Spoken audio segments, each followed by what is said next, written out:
The Army is negotiating renewals for several training area leases in Hawaii that are set to expire in 2029, including the Pohakuloa Training Area, PTA.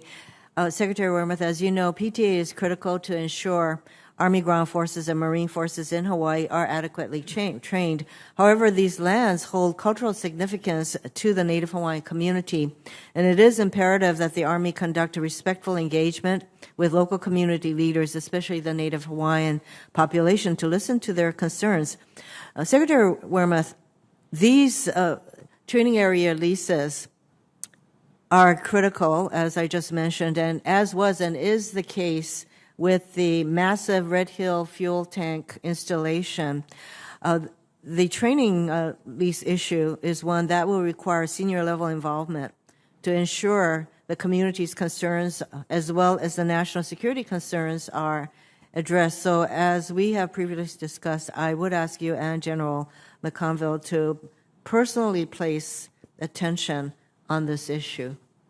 Yes, Senator Hirono, I appreciate you raising that, and I will be getting out to the region this summer, and I have already talked with General Flynn and intend to engage with community leaders the next time I'm there on the training range issues. Thank you very much.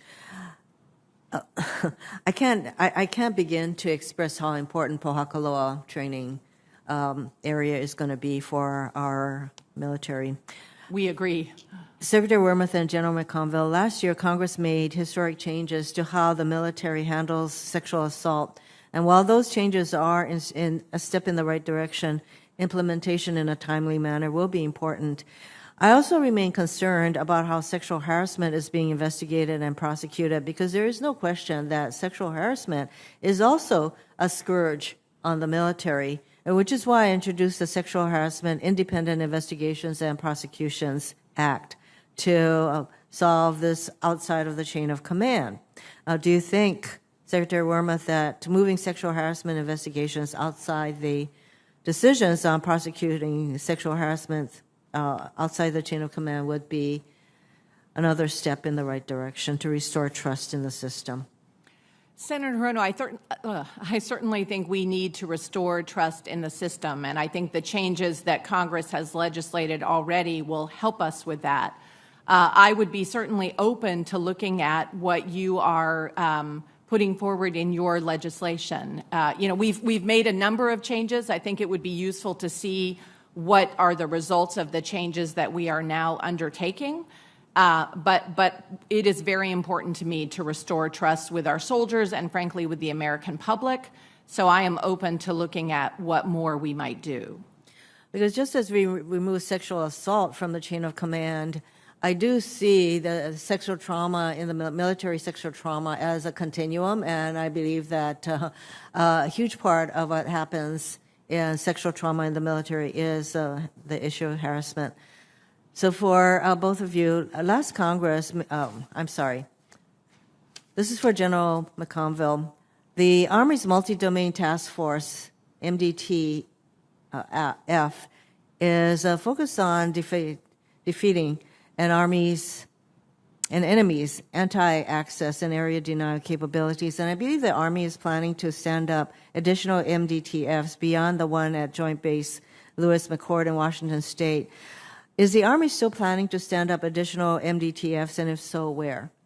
Yes, Senator, we are. We stand right now to stand up 5 of those. The next one that we're standing up initially is in Hawaii. The command has been selected, and that multi-domain task force will provide what we call long-range precision effects, which is through intelligence, through information operations, cyber, electronic warfare, and space, and it also, depending, will be tailored to provide long-range precision fires that can penetrate anti-access air denial capabilities, sink ships, and provide fires in a precision way for our ground and joint commanders.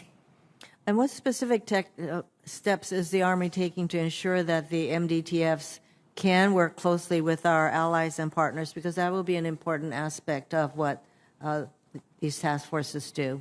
Well, they are very much in high demand, just like our security force assistance brigades.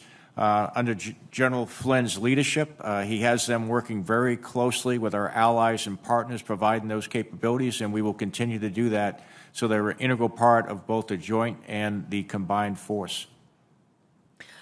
Mr. Chairman, I have some additional questions, but I'll submit them for the record. Thank you. Thank you very much.